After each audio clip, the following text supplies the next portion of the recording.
Hello dear student, I am your PGT biology educator from Maples academy and आज का हमारा topic होने वाला है ह्यूमन हेल्थ।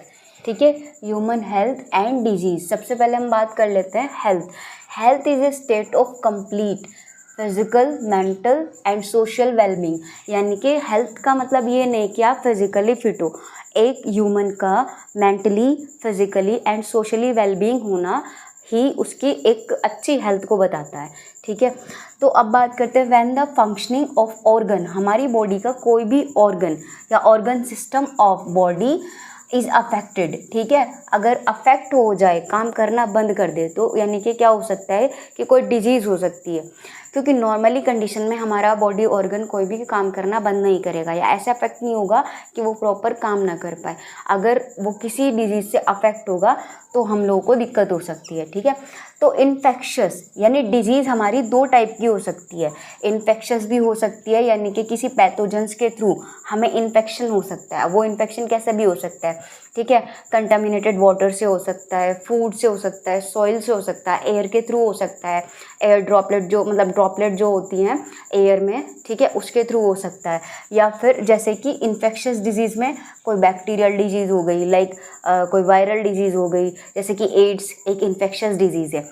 दूसरा बात करें तो नॉन इन्फेक्शस डिजीज़, जिसमें कोई पैथोजन का रोल नहीं होगा। ठीक है, इसमें जैसे कि कैंसर नॉन इन्फेक्शस डिजीज़ है। ठीक है, तो कॉमन डिजीज़ इन ह्यूमन में कॉमन डिजीज़ के लिए रिस्पॉन्सिबल पैथोजन कौन कौन हो सकते हैं, जैसे बैक्टीरिया, वायरस, फंजाई, प्रोटोजोन्स, हेलमिन्थ।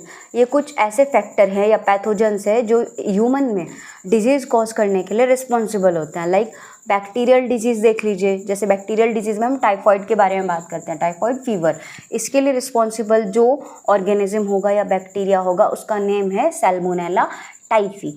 ठीक है, सैल्मोनेला टाइफी। और इसको हम कैसे कंफर्म कर सकते हैं किसी को टाइफाइड है या नहीं, वाइडल टेस्ट के थ्रू। इसमें क्या होता है, ये कंटामिनेटेड फूड से, ठीक है, या वाटर से, कंटामिनेटेड फूड या वाटर से हो सकता है। इंटेस्टाइन में जाएंगे बैक्टीरिया और इंटेस्टाइन में जाने के बाद अदर ऑर्गन्स में भी क्या कर सकते हैं, जा सकते हैं और डिजीज़ कॉज करेंगे।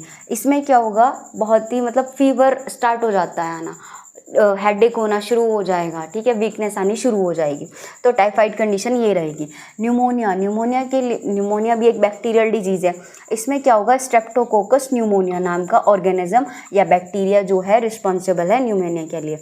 न्यूमोनिया में अफेक्टेड कौन सा ऑर्गन होगा या हमारा बॉडी ऑर्गन कौन से होंगे, रेस्पिरेटरी ट्रैक्ट को ये अफेक्ट करेगा। एल्वेलाई मोस्टली अफेक्टेड हो जाएंगे। ठीक है, इसमें हमारा रेस्पिरेशन में यानी कि हमें सांस लेने में दिक्कत होने लगती है। ठीक है, तीसरा वायरल डिजीज़ की बात करें तो कॉमन कोल्ड, ठीक है, इसके लिए रिस्पॉन्सिबल होगा राइनो वायरस। ठीक है, अब प्रोटोजोआन डिजीज़ के बारे में बात करें, प्रोटोजोन्स डिजीज़ के लिए रिस्पॉन्सिबल कौन होते हैं, तो प्रोटोजोआन डिजीज़ में जैसे मलेरिया की बात कर ली जाए, मलेरिया एक टाइप का फीवर है, इसके लिए रिस्पॉन्सिबल होगा प्लाज्मोडियम वाइवेक्स। प्लाज्मोडियम की डिफरेंट स्पीशीज़ मलेरिया फीवर के लिए रिस्पॉन्सिबल होती है। यहाँ एक मॉस्किटो, फीमेल एनोफिलस मॉस्किटो क्या करेगा, एक वेक्टर का रोल प्ले करेगा। मॉस्किटो यहाँ ह्यूमन को बाइट करता है और उसमें क्या करेगा, प्लाज्मोडियम को ट्रांसमिट करवा देगा ह्यूमन के अंदर। यहाँ मॉस्किटो के काटने से फीवर नहीं होगा, मॉस्किटो के काटने के बाद जो प्लाज्मोडियम है ह्यूमन के अंदर ट्रांसमिट कर दिया जाएगा, उसकी आरबीसी को अफेक्ट करेगा लीवर में जाने के बाद, और साथ में आसपास की आरबीसी को भी क्या करेगा, अफेक्ट कर देगा। तो ये क्या करेगा, उसके इम्यून सिस्टम को ख़राब करेगा। ठीक है ना, तो यहाँ पर रिस्पॉन्सिबल कौन है, मॉस्किटो एक वेक्टर है, बट जो रिस्पॉन्सिबल है वो है प्लाज्मोडियम वाइवेक्स। इसके दो होस्ट होंगे प्लाज्मोडियम के, एक तो मॉस्किटो और दूसरा मैन। ठीक है, अब दूसरी डिजीज़ है जो प्रोटोजोन्स के थ्रू फैलती है, वो है अमीबियासिस। अमीबियासिस क्या होगा, एक तरह की ये क्या होगा, एंटामीबा हिस्टोलैटिका, यानी कि अमीबा की एक पैरासाइटिक स्पीशीज़ है, उसी का नाम है एंटामीबा हिस्टोलैटिका। ये इंटेस्टाइन को अफेक्ट करेगी। हेलमिन्थ में देख लीजिए, हेलमिन्थ वॉर्म लाइक स्ट्रक्चर होते हैं, ठीक है, वॉर्म लाइक ऑर्गेनिज्म होंगे। उसमें एस्केरियासिस डिजीज़, एस्केरिस से फैलने वाली डिजीज़ है। एलिफेंटियासिस डिसीज़ जिसको हाथी पाँव या फिलेरियासिस डिजीज़ भी बोलते हैं, ये वाउचेरिया बैनक्रॉफ्टी से फैलने वाली डिजीज़ है। ठीक है।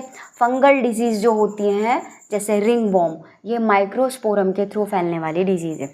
अब यहाँ हमने डिजीज़ के बारे में तो बात करी, अब बात कर लेते हैं prevention and control. Prevention and control में क्या होता है कि इंसान को खुद की पर्सनल हाइजीन का सबसे पहले ध्यान रखना चाहिए।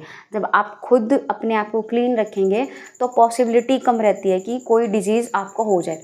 बट पर्सनल हाइजीन के साथ साथ आपको पब्लिक हाइजीन का, यानी अपने आप से आप कोई गंदगी ना फैलाए, उसका भी ध्यान रखना चाहिए। ठीक है। तो हमें पर्सनल और पब्लिक दोनों हाइजीन का प्रॉपरली ध्यान रखना चाहिए। अब हमने यहाँ पर